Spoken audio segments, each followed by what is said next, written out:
Assalamualaikum guys, apa kabar? Sehat selalu dimanapun kalian berada. Nah teman-teman, kali ini saya pengen ajak kalian buat review secara long term ya. Jadi saya pengen kasih tahu kalian setelah pemakaian motor ini Honda ADV 160 selama kurang lebih 1 mingguan, kira-kira apa aja kelebihan dan kekurangan dari Honda ADV 160 yang ronsing ini teman-teman ya. Nah jadi ini tes bukan sekadar nyoba sekali dua kali jalan aja, tapi ini saya benar-benar pakai motor ini selama 1 minggu full ya. Jadi selama 1 minggu full, jadi motor saya pakai. Jadi cuma ada 1 harian lah kurang lebih yang saya nggak pakai gitu ya. Jadi kurang lebih 6 hari saya pakai itu buat mobilitas sehari-hari, buat belusukan, buat main kemana-mana. Saya pakai Honda ADV ini ya, ada light off-roadnya juga bahkan. Oke, sekarang kita bahas apa aja plus minus dari Honda ADV 160 ronsing yang terbaru untuk daily dan untuk terabas di jalan yang jelek.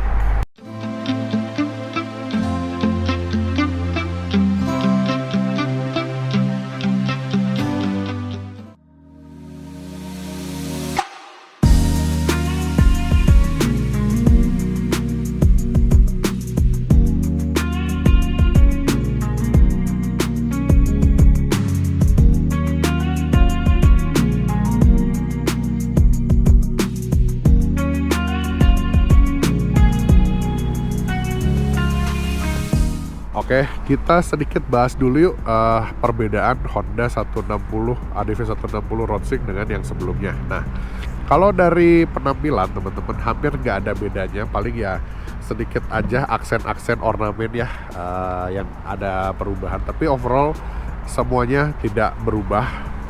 Nah ini seperti ini nih, baru kemarin habis off-road jadi agak kotor, maaf ya. Nah untuk yang tipe 160 ronsing kalian udah bisa dapat shock breaker tabung kayak gini teman-teman, dan warna yang ini eksklusif cuman ada di varian 160 ronsing, jadi nggak ada lagi di tipe-tipe 160 ADV 160 yang non ronsing ya teman-teman gitu. Nah tapi perbedaan paling besar itu adalah ini dia nih guys ya. Nah displaynya sekarang udah sama dengan ini PCX 160 yang ronsing, cuman bedanya kalau PCX kan dia ada housingnya, kalau ini dia terbuka seperti ini ya teman-teman. Nah ini dia tampilannya seperti ini yang bisa diubah-ubah tuh teman-teman ya. Banyak banget menunya, kalian bisa ubah tuh, lihat kalian bisa banyak banget yang bisa kalian ubah, tipe tampilannya aja bisa berubah ya. Terus bisa nyambung ke handphone tentunya teman-teman ya. Nah jadi informasi pemeliharaan juga kalian bisa lihat di sini, pemeliharaan berkala tuh kan, terus pergantian oli segala macam. Jadi banyak yang bisa kalian lihat dari information display ini. Bahkan kalau kalian sambungin ke ronsing, kalian bisa ngatur volume audio, terus udah gitu next track ya, next and previous track di handphone kalian, di Spotify atau dimanapun itu bisa cuma dari satu tombol ini aja gitu ya. Kalian bisa baca maps di sini, angkat telepon juga bisa, semuanya di sini gitu. Jadi ini adalah perbedaan yang paling mencolok dari Honda ADV 160 ronsing ini gitu.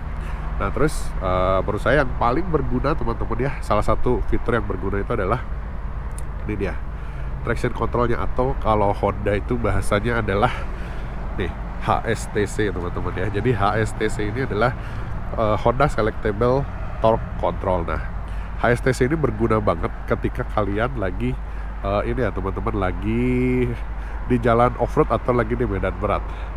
Hey, kenapa kau ada di sini? Jadi tadi habis ajak anak saya juga si Mandalika jalan-jalan naik ini.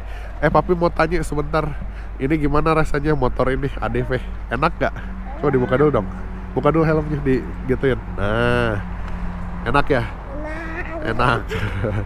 Tuh, jadi kalau kalian bawa anak kecil boncengan tuh enaknya dia bisa duduk di sini teman-teman ya. Karena kalau di belakang kan kuatirnya ngejengkang atau gimana. Enaknya kalau dia duduk di sini, duduk pas di sini dia duduknya, kakinya bisa selonjor ke depan, jadi enak teman-teman gitu. Nah balik lagi ke HSTC teman-teman, sorry ya terdistraksi sedikit. Jadi HSTC ini berguna banget. Jadi selain traction control, dia ada juga yang namanya ini teman-teman, ada yang namanya ABS. Jadi kalau kalian ngerem mendadak itu wah udah enak banget lah, nggak usah khawatir kalian selip. Nah, HSTC sendiri dia fungsinya untuk mengurangi torsi ketika motor kalian selip di medan berlumpur ya. Jadi kayak kemarin pas saya cobain ini di medan berlumpur, waduh enak banget teman-teman. Selip tapi masih bisa terkontrol gitu. Jadi biasanya kalau motor belakang selip goyang-goyang, kalau ini dia tetap masih bisa lurus teman-teman. Gitu ya. Jadi itu salah satu kelebihan dari ADV 160 Roadsink ini. Dan yang pasti bagasinya dong guys, 30 liter. Lihat nih, bawa batagor, bawa belanjaan Alfa Midi ya, jas hujan semua, oh masih lowong banget tuh kan, enak banget. Ini kalian bisa banget bawa barang-barang kalau touring cuma sehari 2 hari tanpa bawa box gitu ya, atau tanpa bawa ransel, bisa banget kalian simpen di satu bagasi ini gitu. Jadi akomodasinya sangat-sangat fleksibel Honda ADV 160 Roadsink ini teman-teman. Nih seperti ini penampilannya ya, kalian bisa lihat sendiri teman-teman ya. Tuh ya, secara model memang nggak terlalu ada perbedaan terlalu banyak sama model sebelumnya, tapi inilah salah satu motor terbaik yang dijual oleh Honda saat ini. Sekarang saya pengen cerita impresi berkendara dari motor ini, gimana rasanya, manuvernya enak apa enggak, terus handlingnya seperti apa, dan konsumsi BBM-nya dan tenaganya. Oke, sekarang yuk kita bahas teman-teman gimana impresinya berkendara dengan ADV 160 yang terbaru ini ya. Oke, mulai dari konsumsi BBM setelah saya pakai. Ini sayangnya sempat ke-reset teman-teman ya, nggak sengaja ke-reset. Nah, jadi untuk jarak 78,9 km, yang mana sebenarnya ini lebih ya teman-teman. Jaraknya itu lebih dari 79 km yang saya udah pakai itu udah 100, harusnya mungkin udah 180-an mungkin ya. Nah, mencatatkan angka 38,9 km per liter. Nah, ini rutenya udah dipakai ke Dago, ke Lembang, muter-muter, terus di kota Bandung juga cukup macet, dan bawahnya juga ya lumayan selap-selip gitu ya. Mencatatkan angka segini. Nah, sebelum ke riset itu sempat mencatatkan angka 41, sekian ya, saya lupa, 41 aja pokoknya gitu. Nah, kalau dibandingin sama PCX sedikit lebih boros teman-teman, karena emang bobotnya juga lebih boros. Terus medannya yang saya lewatin juga emang lebih nanjak, banyak nanjak dan macetnya teman-teman karena weekend ya. Terus sama ini ada windshield, ini juga bikin BBM lumayan boros kalau lagi di high speed ya gitu. Nah, untuk penyaluran tenaga dengan PCX kurang lebih juga hampir sama, hampir nggak kerasa bedanya. Nah, tapi yang berasa beda itu adalah handling teman-teman.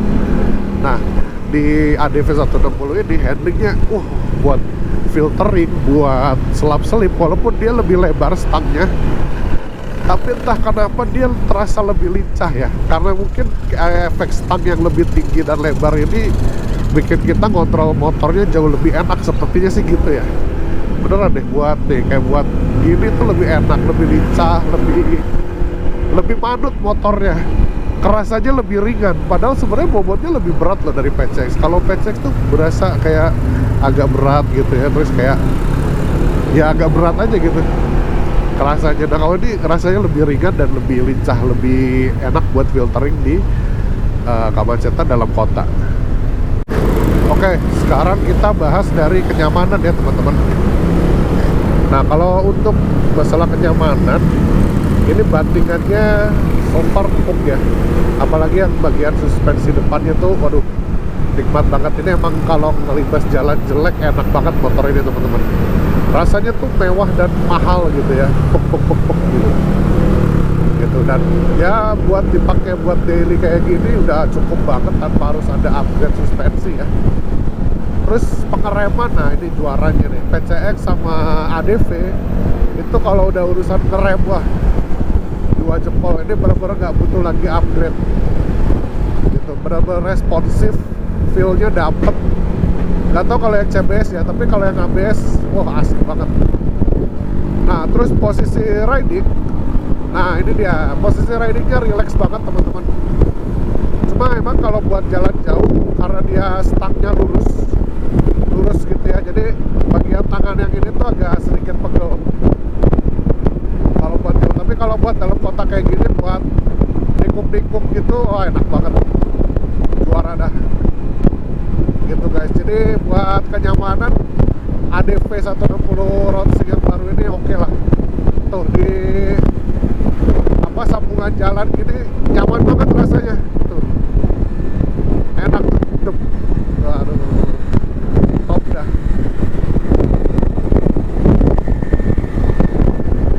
Nah terus kalau ngomongin fitur Ronsing,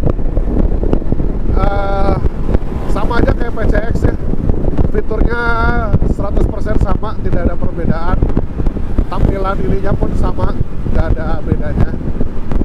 Jadi ya memudahkan lah, cukup memudahkan kita buat apa ya, jadi berkonektivitas. Jadi kalau ada telepon atau apa itu kita bisa angkat langsung dari satu tombol aja di jempol sebelah kiri gitu. Terus ngatur, paling enak tuh kalau pindahin lagu, teman-teman ya pindahin lagu, terus gedein volume, lihat maps, itu tuh enak banget teman-teman gitu. Kita udah nggak perlu lagi buka-buka HP pinggir di pinggir jalan, udah langsung dari satu tombol itu aja udah enak banget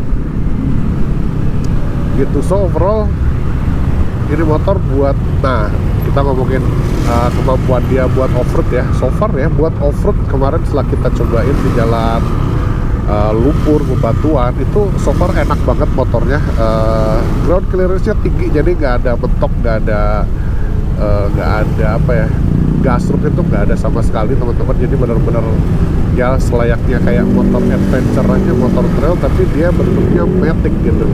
Itu yang bikin enak. Terus HSTC-nya juga cukup membantu ya. Jadi ketika ketemu jalanan yang licin sambil nanjak, nah itu tuh dia menjaga traksi ban belakang supaya tidak ngempot berlebihan gitu. Jadi biasanya kalau kita tanpa HSTC itu kan ban belakang kita kalau lagi jalan batu nanjak tuh wah gual gitu ya. Nah kalau ada HSTC ini setidaknya bannya tetap lurus, jadi kita lebih mudah untuk kontrol motornya supaya nggak buang kanan buang kiri gitu guys ya. So buat dari ADV, setelah saya coba ternyata ya ada kelebihan-kelebihan yang tidak dimiliki PCX ya teman-teman. Mulai dari bantingan suspensi yang lebih enak jauh, terus posisi ridingnya sebenarnya kalau buat relax PCX lebih relax, tapi ini juga nggak kalah enak kok teman-teman gitu. Terus kemampuan dia untuk melahap jalan jelek ini yang nggak dipunyain sama PCX ya. PCX gampang banget gasruk, kalau ini aman banget, nggak ada gasruk sama sekali gitu. Jadi untuk kontur jalan Indonesia yang ya kalian tahu sendiri lah, apalagi buat teman-teman yang tinggalnya di daerah pedesaan gitu ya, rasanya ADV lebih cocok buat kalian miliki deh. Apalagi dengan hadirnya fitur Ronsing ini benar-benar membantu banget. So far gue puas banget, ini motor hampir seminggu ada di tangan saya. Enak lah pokoknya. Ini hari terakhir ini mau jalan balikin motornya. So far enak banget ini, buat dipakai sehari-hari enak, buat touring enak, buat belusukan di jalan jelek juga enak banget gitu teman-teman ya. Semoga bisa membantu reviewnya dan semoga memantapkan hati kalian untuk membeli motor ini ya. Kalau kalian masih ragu-ragu PCX atau ADV, PCX atau ADV ya buat ADV kalian bisa lihat video saya yang lain. Kalau yang ADV ya di video ini kalian bisa putuskan sendiri. Paling segitu dulu aja videonya. Sampai ketemu lagi di video yang lainnya. Jangan lupa di like dan di subscribe kalau kalian suka. Sampai ketemu di video lainnya. Wassalamualaikum warahmatullahi wabarakatuh. Waduh macet banget jalanan.